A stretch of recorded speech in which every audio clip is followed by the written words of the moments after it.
Well, I am making yet another response video. I do these sometimes. Nothing bad, I warn you. It's just about 10 books that I think are contemporary classics. So, yeah, without any further ado, let's get to the video. Hello, everyone. Britton here, also known as Smoke Dude, and I am back here with another video today. I am responding to a video I saw from the noted booktuber Steve Donahue. He's got a great channel. I'll link him down below so you guys can go watch him. He made a video not too long ago, or actually 2 years ago, about the top 10 contemporary classics that you must, all caps, must read. And I had a feeling that I wanted, it's a fun topic, and it's one that I really wanted to add my thoughts to, so kind of like the video he made not too long ago about books that consumed him, I thought it would be a fun idea to make a video about top 10 contemporary classics, and I watched his video, enthusiastically agreed with 2 of the picks that he chose, and the rest of them I haven't actually read yet. There are some, though, that I would like to read, Wolf Hall in particular being one I would like to get to before too long. But I wanted to do my own take on this list. I'm quite fond of making lists of things, so yes, this is... I scrounged around my books for a while to find 10 books that I think could make it on the contemporary classics list. Books that I think either are classics already, despite the fact that they're relatively modern, or if they're not already, they definitely should be. So, yes.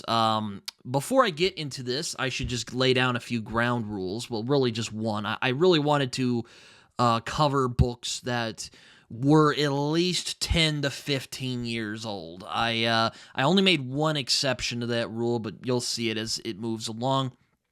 But I generally wanted to keep the books that have had time to breathe and have had time to really make an impact on people. So yeah, I that's really the only rule that I have. And also, I wanted to pick books that were mainly written in the 2000s. So unfortunately, no Blood Meridian, no Lonesome Dove. No True Grit. Why am I thinking of westerns? All westerns. None of, let me think. I mean, what's the most, like, no Watchmen, for instance, going into comics, because there will be a comic in this video. But generally, I tried to keep the books that were published, written in the 2000s. So, yeah. At least published. I don't know if they were written in the 2000s, but they were at least published in 2000s. So, yeah, those are the rules I'm going with. I guess I should get to this list before too long, but those are the 2 ground rules that I really have. So, yeah, let's get to it. So, number 1 is as one you probably are going to roll your eyes at, because I've talked about this one a lot. There's going to be a couple books like that on this list. But this is a book that this is my favorite fantasy novel of all time. Yes, even over Lord of the Rings, Game of Thrones, that's the same series. Perdido Street Station, which I did consider putting on this list, though I didn't want to seem like I was just ripping off Steve's list here, though there will be a pick that totally was ripping off Steve's list. But my favorite fantasy book of all time that has nothing really to do with any particular series, you guys know what it is if you know of it. It is American Gods by Neil Gaiman. This is my very beaten up 10-year anniversary, I think, copy, a copy from with a cover from the TV show, the much maligned TV show. Though I actually like this cover. It's not bad. It's, you could have used worse. It's Shadow and Mr. Wednesday just chilling out at one of the haunts, if you will. But yeah, American Gods is my number 1 pick for top 10 contemporary classics, and for my money, this is Neil Gaiman's best book. Aside from The Sandman, this is probably his best exploration into the theme of mythology and its relation to our world. And in this book, you really see that perspective of the odd amalgamation of cultures that is the United States of America.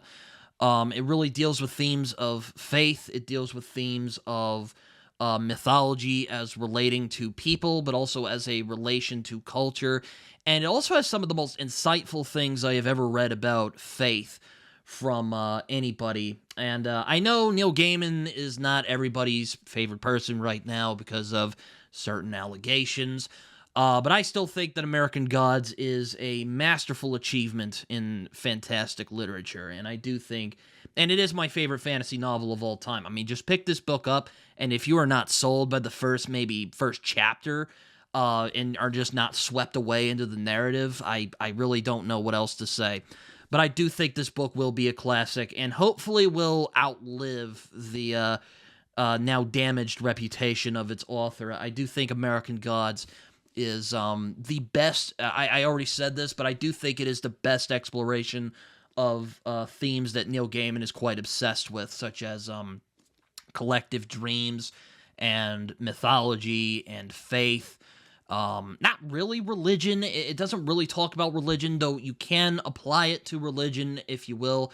I've talked about American Gods a lot, and I do seriously consider it to be not only the best fantasy novel of the 21st century, but one of the greatest fantasy novels ever written. I mean, I really do think that it is really great. And if you're an American like me and really just want an outsider's look into just the weirdness that is America, American Gods, I remember someone describing it as an outsider's love letter to America, and by God do I agree. It is funny, it is outrageous, it's strange, it's horrific at times, but really I think what this book does extremely well is revealing the fantastic that is just beyond our sight and just beyond our reach, the fantastic that is just hidden in plain sight in our world.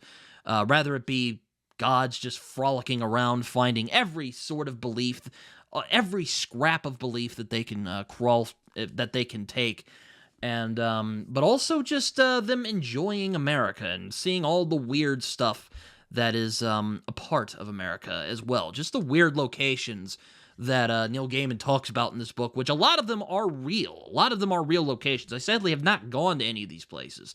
But Neil Gaiman has definitely inspired me to at least go to some of these locations, at least at some point. I would love to try some of these locations out. But for my first contemporary classic, American Gods, it definitely should be on there, no matter what the reputation of its author. So, I'll just put that down. Next book is actually the one I completely stole from Steve, and it's because it's an amazing book. And no pun intended, of course. It's a fantastic book. It's one I've talked about a lot on this channel. It's one I've talked about quite a bit, and that is The Amazing Adventures of Kavalier and Clay by Michael Chabon. This, for my money, is still my favorite Michael Chabon book. I have read a couple of his books. I actually read The Yiddish Policeman's Union earlier this year, and I quite enjoyed it as well. My friend Raph and I actually did a video discussing it. I'll link it down below if I can remember it, because my memory is just going off the rails at this point. My brain has been rotted too much by the internet. But The Amazing Adventures of Kavalier and Clay is a book I have been simping over for a while. It's about a subject that I'm quite fascinated in, and that is American comics. It's a subject I'm quite passionate about. But even beside that, it's just a great story about two guys just trying to find their way in America. Really, it's very much a great American novel for the 21st century. Particularly, it talks about the Jewish experience in America, and how a lot of Jewish American immigrants really created the modern superhero that we know today, and how that creation really empowered a lot of them during some of the darkest times in history, World War II in particular. But really the draw of this book, the one that's haunted me, if going back to my books that have consumed me, are it's definitely a novel about it's definitely the relationship between our two main characters, Sam Clay and Joe Kavalier. How they go through tragedies, they go through tragedies, they go through triumphs, they find love, they lose it, some of them anyway. But really a lot of their journeys, particularly the one of Sam, is one that's haunted me over the years. And you can really get the sense as you read The Amazing Adventures of Kavalier and Clay that Michael Chabon really likes his characters. He really likes writing them. He really likes being around them. He likes talking about them. And, but he's not afraid to punish them either. He definitely has he's definitely not afraid to explore the utter tragedy of their lives. It's also a really great exploration into escapism and why we feel the need to escape. And we really get to see that explored through the two main characters and why they feel compelled to create. Um, and it's just a really damn good book. It's really good. It's well written. It's funny. It's heartfelt. It's quite tragic at points. Yeah, I have to say it's not a book that is just happy, lucky go time. I think Steve said it a lot better than I ever could, but it is really a great book that I think most people should go out and read. Even if you're not in the comics like I am, it's just a really good story about these two guys just trying to find their way in the world. Just happens to be during a monumental time in history. And it's also really educational about comic book history as well. So if you're curious about that, as I am, you'll definitely get a kick out of reading this book. It's a really good book. It's very memorable, and it's a book that stuck with me ever since I read it about 2 years ago. But yeah, hopefully Steve does not mind me stealing The Amazing Adventures of Cavalier and Clay from his own video. But I do think it is well worth the read. It's a really great book. And I think Shaban is just good in general. I haven't read anything bad from him. So, I mean, again, I have to echo Steve on that front. I really like The Amazing Adventures of Cavalier and Clay the best. I find it's his most heartfelt. It's his most fun. Like, you could really tell from the reading of this that Malcolm Chabon just had a blast writing this book. And I really like books where you really have the sense that the author had a good time writing it. Similar reasons I really like American Gods as well, and even Perdido Street Station, which, again, almost made it on this list. And I definitely agree with Steve that it's a modern classic. But anyway, I'm getting ahead of myself. Yeah, Amazing Adventures of Cavalier and Clay, really great book. It won the Pulitzer for a reason. So that's really, I really don't need to say much more than that. It's just a great book. Next book I have is a crime novel. It's one I've talked about quite a bit. From an author I've talked about quite a bit. And for my money, this is his best book. I mean, it's no contest. Even though there is one I like more, personally speaking, but this one is his best, no account. And it is Mystic River by Dennis Lehane. I am a big Dennis Lehane simp. You guys know it. I goon over his books a lot on my channel. I've even made reviews talking about several of his books. I actually would like to re-record my Mystic River review. I kind of felt like I gushed a little bit too much in that video. But while I think Darkness Take My Hand is my favorite Lehane book, much to the surprise of some people, I would be just absolutely gobsmacked to not say that Mystic River is his magnum opus. It is the book that he will likely be remembered for, and I think at this point he does. I think he realizes that he knows this is the one that he will be remembered for. There will be some people who might disagree with me in the comment section. My friend Josh, in particular, at Red Fury Books, says that The Given Day is his best book, which I'm actually hoping to read in 2026. I'm not sure if anything will be able to beat Mystic River. I mean, I would say that Darkness Take My Hand is just as good as his book. That's actually my favorite one from Dennis Lehane. I really like that book a lot. But Mystic River, I find, is, it is not only a phenomenal crime novel, it is not only a fantastic exploration into trauma and urban decay and just how one event in your life can really define you as a person.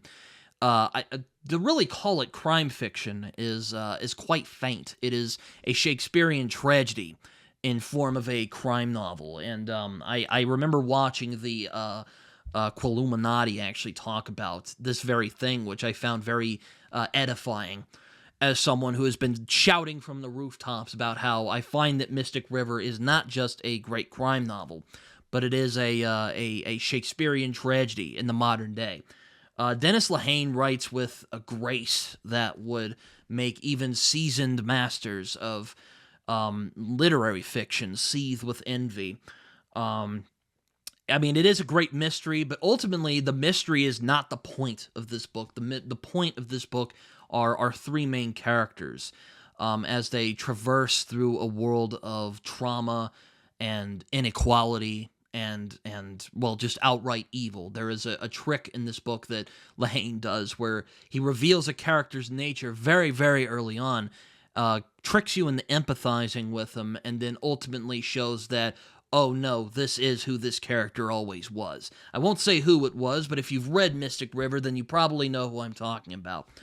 And I also find that Dave, one of the main characters in the story, is one of the most tragic characters that I have read in recent years. I mean, really, Mystic River, again, it's a tragedy. I really do think it's a tragedy, and I wish more people would sell it that way, because a lot of people say it's a gritty crime novel, which it technically is. I'm not saying it isn't, but I do think it transcends that, as pretentious as that sounds.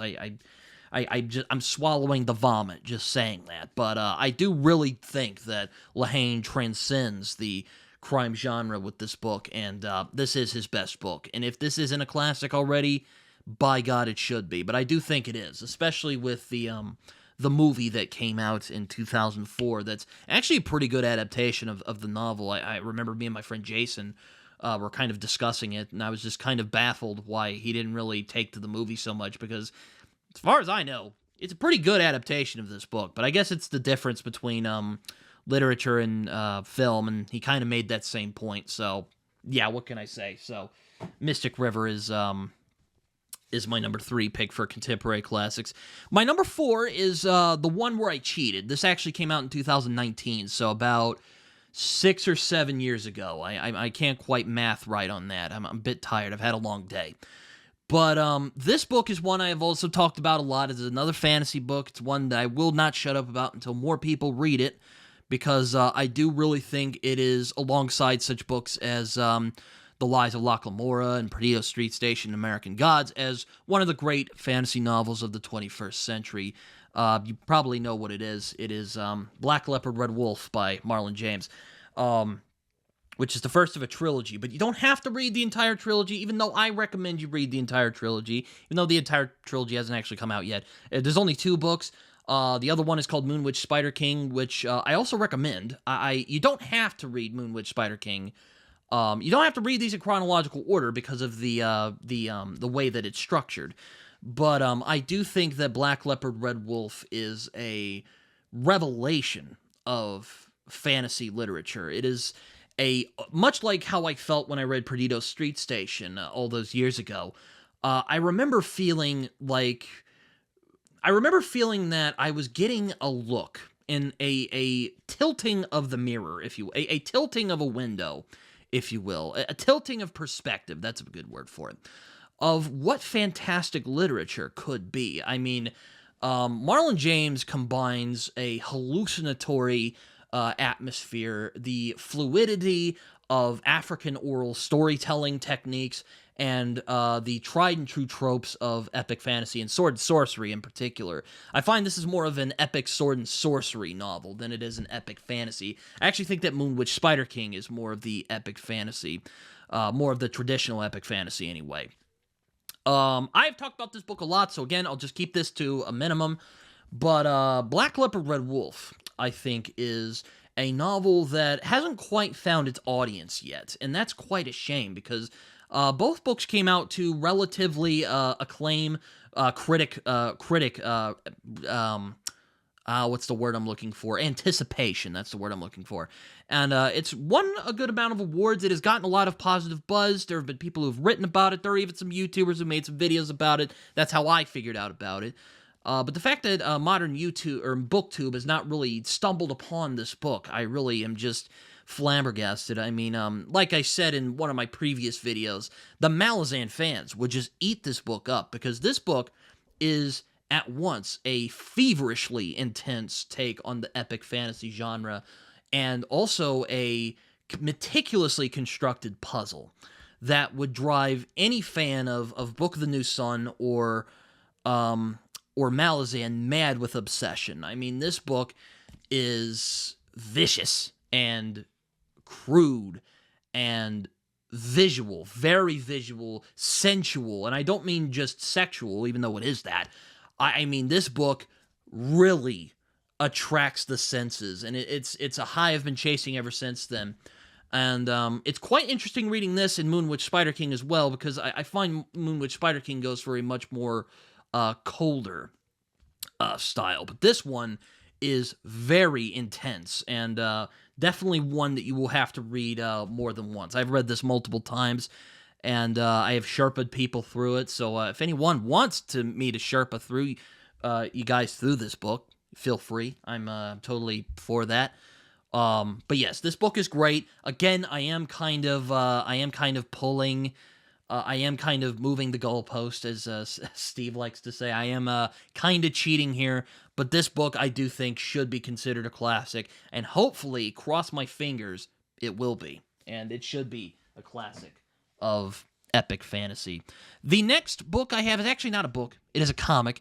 And it's one that has been quite popular among comic book fans, but one that I'm just flabbergasted is not discussed enough, and it is Saga by Brian K. Vaughan. This comic, I am just absolutely... The fact that there aren't 10 to 15 videos on BookTube of people simping over this comic is an absolute travesty, because Saga is magnificent, and it is everything you would want in a story. I mean, it's humorous, it's funny, that's the same thing, it's action-packed, it's heartfelt, it's sad at times, it's deeply tragic, and also just outstanding artwork. Just Fiona Staples just putting in the frickin' work of her life, even from the beginning. I mean, look at some of these panels. I mean, this is just a widespread. I mean, this is just a panel spread. And I mean, a lot of people consider this one of the best comics of the 21st century, and I agree. If there is no other comic you will ever read before you die, Saga is that comic. It literally has everything you would want. In this book, if not Y the Last Man, I do think Saga, it will be the one that Brian K. Vaughan will be remembered for. This book, or this series, I should say, is his magnum opus.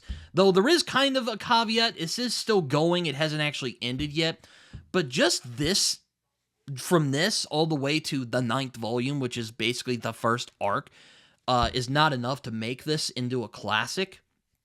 I don't know what is. It is just truly a magnificent piece of sequential storytelling, and in my opinion, one of the greatest pieces of sequential art that has ever been tried. It is definitely one of those comics that show what comics can do. And if there is one comic that I would recommend that isn't Sandman, that isn't Watchmen, that isn't by those stuffy British guys who, these frickin' British dudes who try to show America how to do superhero comics, if you want one comic that you don't need a bunch of continuity for, you can just jump in. If you only read one comic in your life, make it Saga. I mean, there is everything in this. There is romance. There is heartbreak. There is action. There is war. There's trauma. Like, seriously, the fact that BookTube has not discovered this and has not stopped gooning over it is just, again, it is flabbergasting.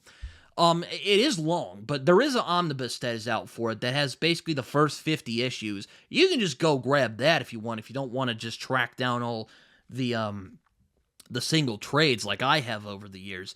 But I promise you, just pick up the first trade. If you are not sucked in from the very beginning, I would think you were lying, but forget it. You're not going to get anywhere. But just read the first panel, and if you're not in, I don't know really what else to tell you. It is truly, I really do think that Saga is something that BookTube would just absolutely love, and it is a classic. I really do think it is classic. Even if it is a comic, because it's a comic, even, I think, is remarkable.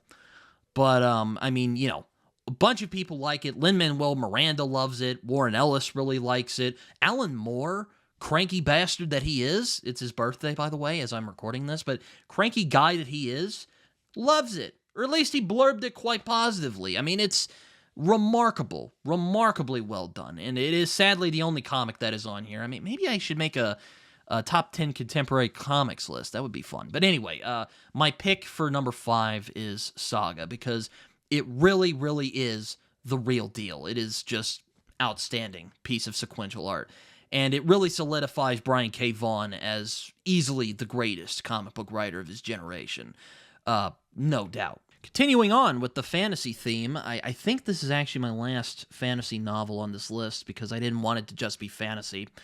I like to be a bit diverse with the genres I talk about, but keeping on with the fantastic theme, though, this is the first major novel of a magnificent talent, and one that I have noticed has kind of had a resurgence on BookTube, which has been quite hearty for me, and that is Susanna Clarke's gigantuan debut, and that is Jonathan Strange and Mr. Norrell by Susanna Clarke. You can see my copy here is one of the miniseries, has the miniseries cover, which is actually, the miniseries is actually quite good too.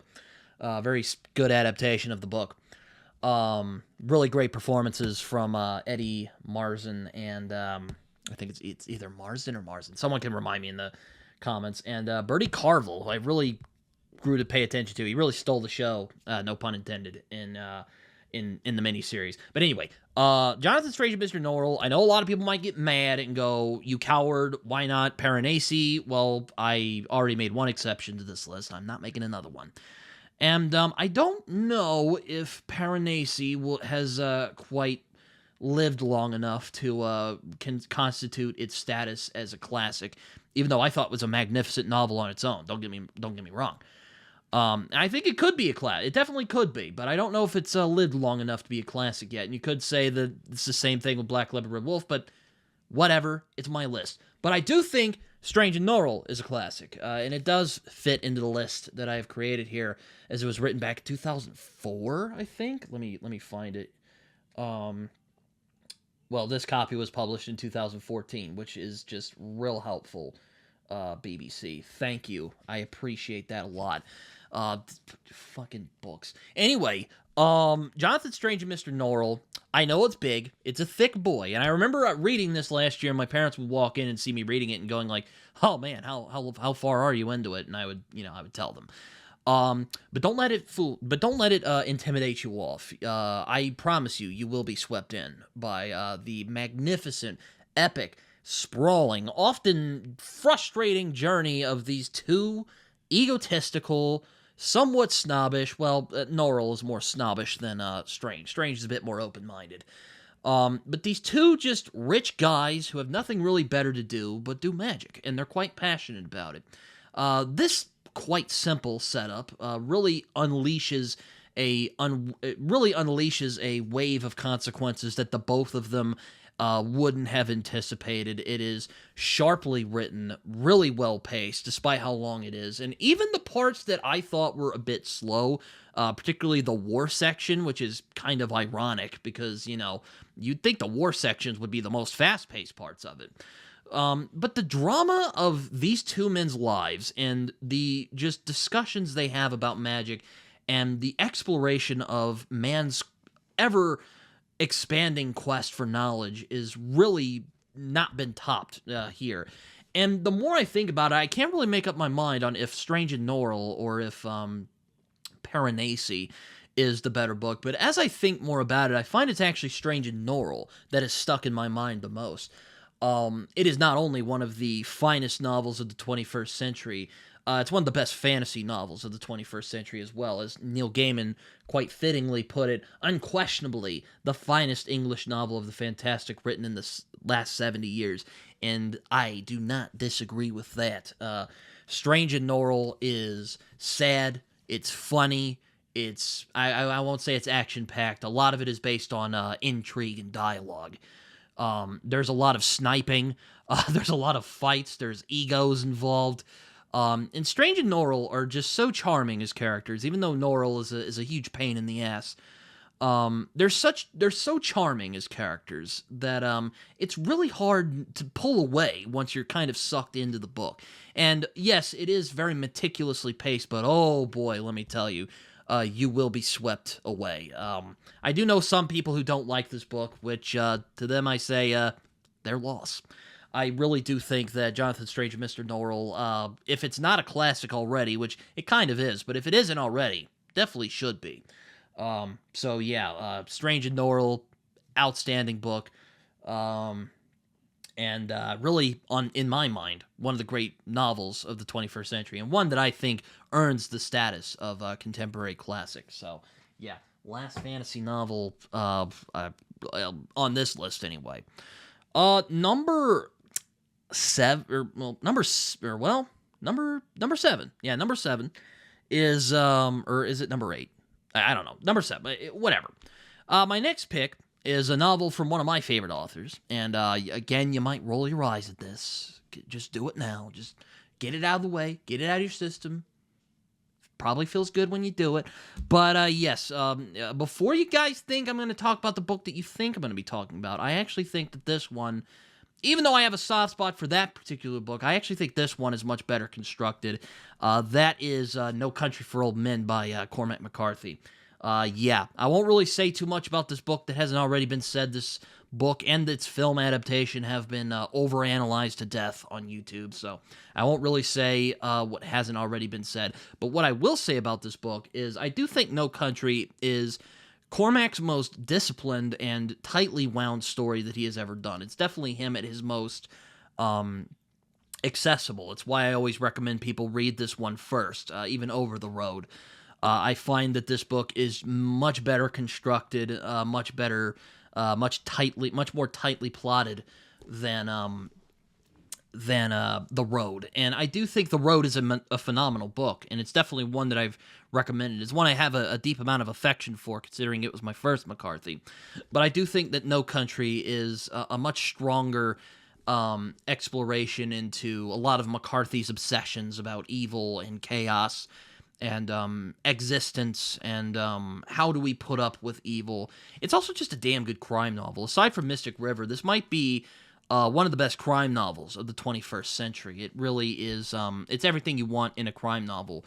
It's pensive, it's propulsive, it's entertaining, while also being very deeply thoughtful. And even the parts, and it's just also just a tightly wound yarn. With nary a misstep in sight. I really do. Even the parts where McCarthy meanders, none of it feels out of place. I mean, it really is, like I said, his most disciplined work. Maybe aside from, God, I don't even know. But if you want something kind of like Blood Meridian and are kind of intimidated to try Blood Meridian, give this one a try. It is very much dealing with a lot of the same themes as Blood Meridian, but is not written in that super biblical, very dense style. Though I've known people who have started with Blood Meridian and have turned out fine. I don't know if that's the right word, but they got it. I'll say they got it, or either that or they've bounced off of it. So. Yeah, but I do think No Country for Old Men is McCarthy's most accessible, his most disciplined work. And it's his most tightly constructed book. That's the words I was looking for. Meticulously constructed is probably a better term. It really is a great book.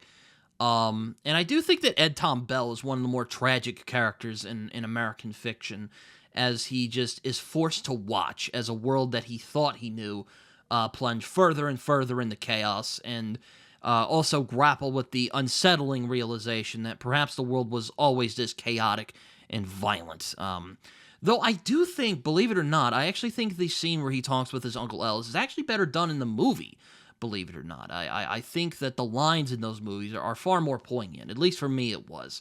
But if you watch the movie, you'll love the book. It's really that simple. And I do think the film is one of the best films of the 21st century. It is easily the best thing the Coen brothers ever did.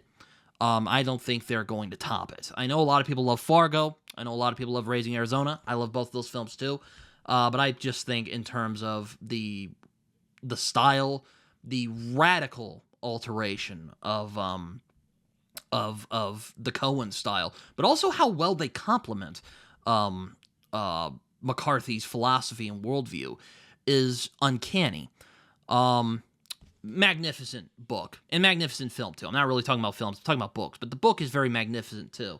And you could watch it side by side with the adaptation, and there's really very little that has changed, aside from like one scene that has aged interestingly, considering some things we have learned about one senior Cormac McCarthy. But, you know, we won't talk about that too much. This is about books. So, yeah, I'll just head off of that. Another one is another historical fiction, is one I actually talked about in my last video that I did, kind of responding to one of Steve's videos. This was a book that haunted me, but I do think this is one that has stuck with me over time, and one that I would like to read again, because I want to see if it really goes into the almighty 5-star territory. But that book is City of Thieves by David Benioff. Can I just say, it is a damn shame that Benioff will likely be remembered for blowing the ending of A Song of Ice and Fire, a Game of Thrones, whatever you want to call it. Because City of Thieves is magnificent. I mean, as I don't want to repeat myself too much in some of the other videos I've made talking about this book, but this might be the most meticulously constructed book that I've encountered in a while. Even more meticulously constructed than even No Country for Old Men. There is no part, I almost said point, I combined point and part together. There is no part of City of Thieves that feels out of place. And I generally hate when people say that, but it's very much true in the case of City of Thieves. But it is just a hell of an adventure story. And somehow, the crazy bastard David Benioff somehow managed to make one of the darkest, most disturbing parts of the most deadliest conflict in human history, that is World War II, the Eastern Front of World War II, which is easily some of the nastiest fighting in that war. Somehow, he managed to find whimsy in this book, and adventure, and humor. How? How did he do this? I don't know. I don't know how he did it. But somehow, David Benioff managed to pull it off, and he pulls it off with gusto. There is just... The characters of Lev and Koya are just... It's a beautiful friendship that builds over the course of this novel. And they're just a beautiful odd couple. You know, Lev is kind of more quiet and introverted, kind of keeps to himself, while Koya is just a... as the Salute likes to put it, a walking charisma bomb, who just, you know, he's kind of a manic pixie dream guy, if you will. It's very much, this book is very much a platonic love story between two guys who are trying to figure out who they're going to be. It just so happens that they're trying to figure that out during what is literally the most deadly conflict in human history, with that being World War II.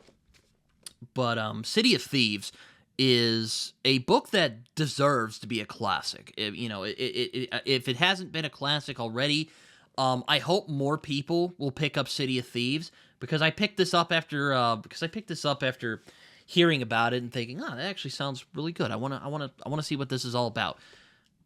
Pick it up, read it. It is phenomenal, and it is just a meticulously constructed book. And I mean, you could make this into like a 2-hour movie, like an hour and a half maybe. You could even go that long. You make this into an hour and a half or 2-hour movie, you could do it. Benioff hasn't done it yet. You could adapt this. He's a screenwriter. Go nuts. It's just, I don't know. I don't get why he hasn't done that yet, but it would be a cracker. People would go watch that. I would watch it. As long as it's made well, I would watch that movie. So, yeah. City of Thieves. It's a great book. Next one is actually a nonfiction book. It's one I read a few years ago, and one that I loved quite a bit. And it's one that actually takes place in my home state, so I am probably a bit biased when talking about this book. But that is Killers of the Flower Moon by David Grann. This book is one of the best nonfiction books that I've read in a while.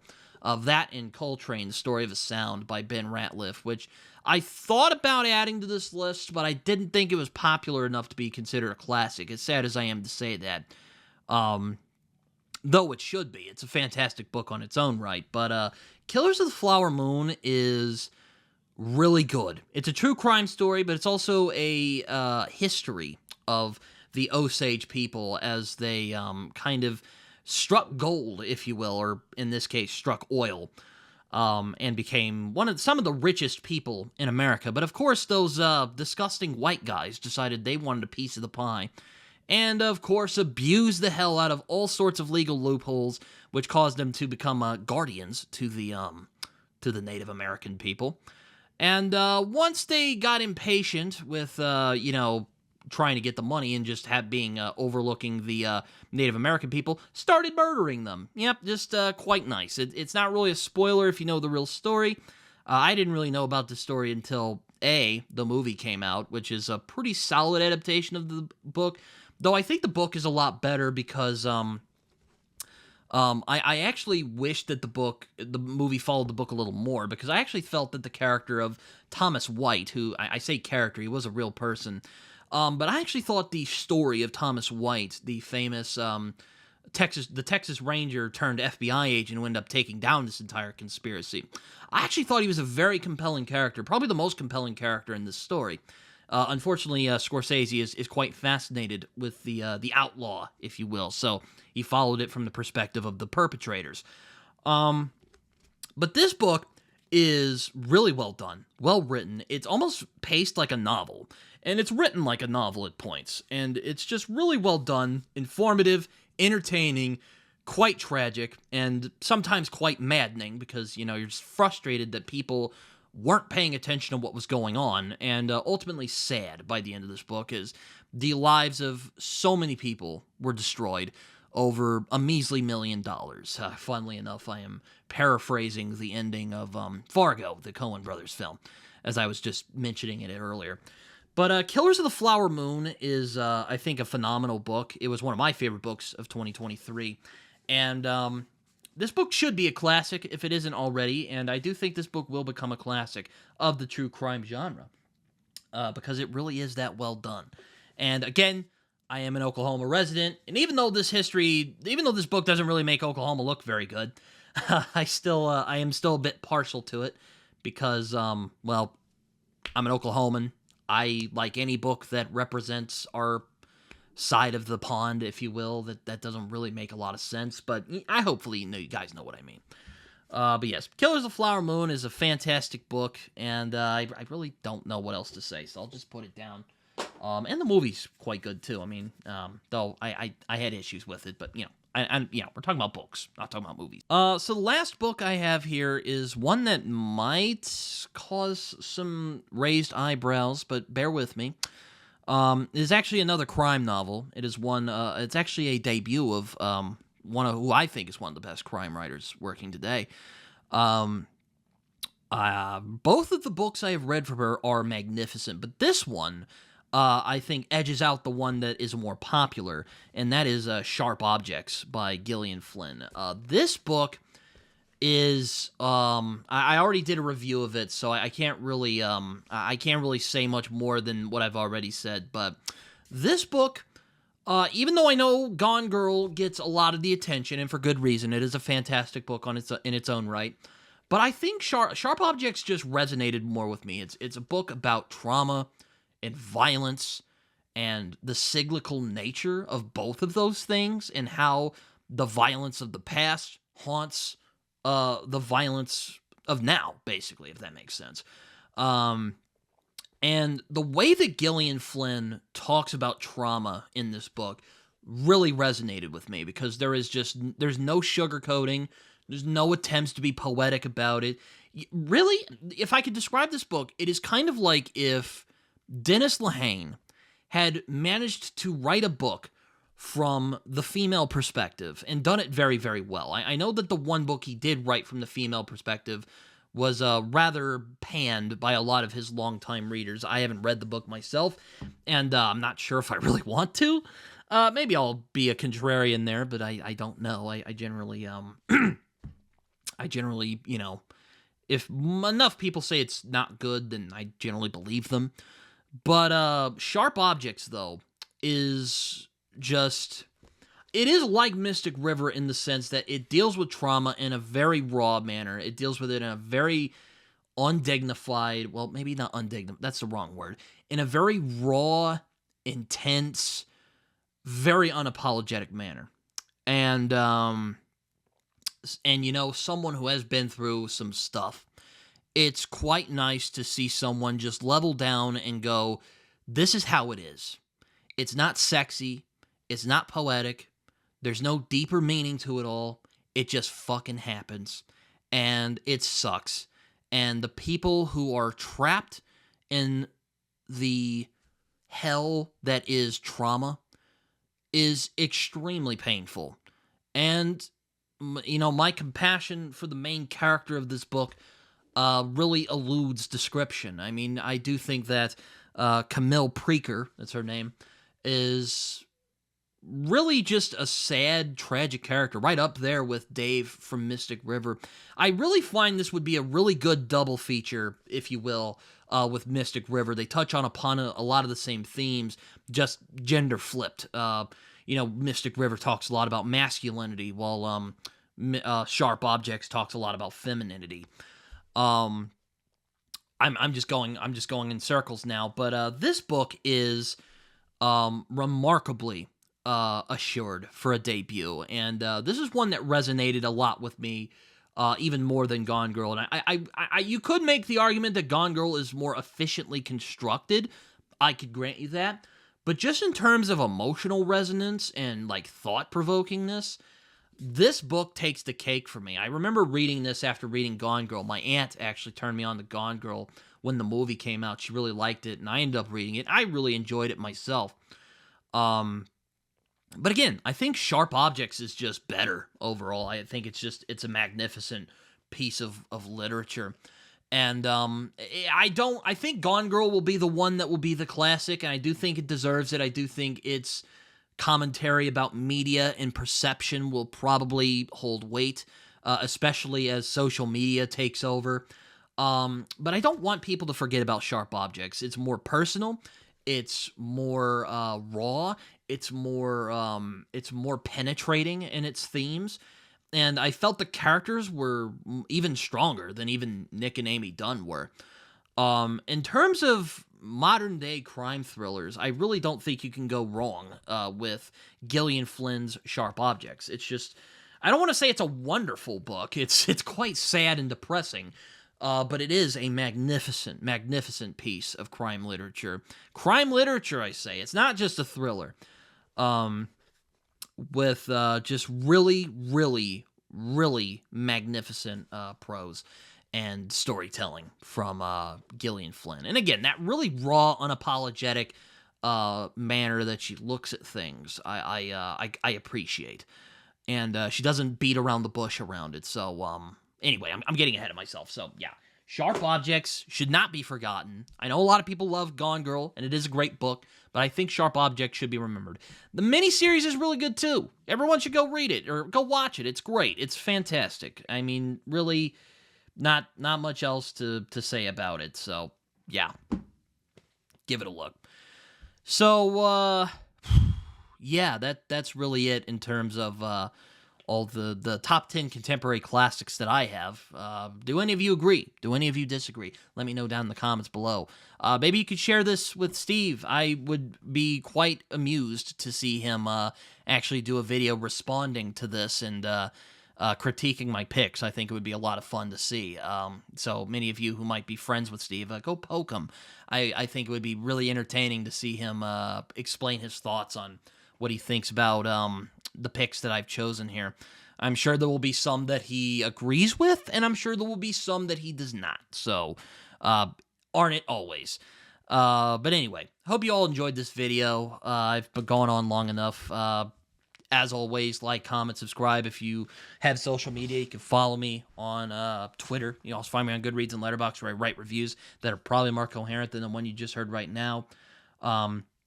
You can also find me on Instagram and Blue Sky. I'm starting to get the hang of Blue Sky. As I said before, like, comment, subscribe. As my buddy John Minton likes to say, it feels good when you do it. So, yeah, not really much else for me to say on the matter. Hopefully you guys enjoyed this video. And, well, until next time, hopefully you guys enjoyed this, and see you guys later. Bye-bye.